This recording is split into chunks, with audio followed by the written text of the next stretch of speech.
Итак, друзья, вон в том месте вы слышали, как подал свисток локомотив. А почему он подал свисток? Сейчас мы это увидим.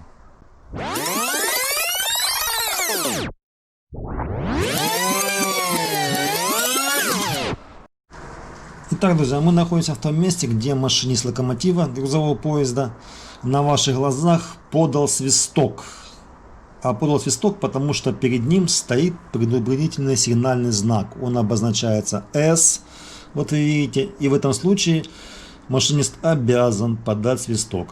Но это, как видите, это знак постоянный, видите, он тут закреплен постоянно, поэтому такие знаки обычно устанавливаются перед тоннелями, мостами и переездами.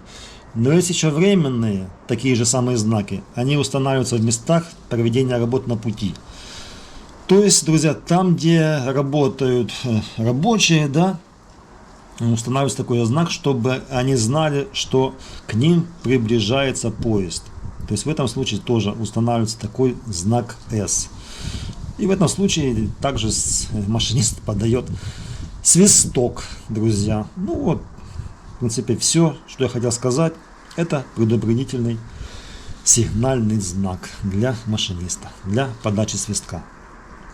А на этом все, друзья. Подписывайтесь на мой канал, ставим лайк. До свидания.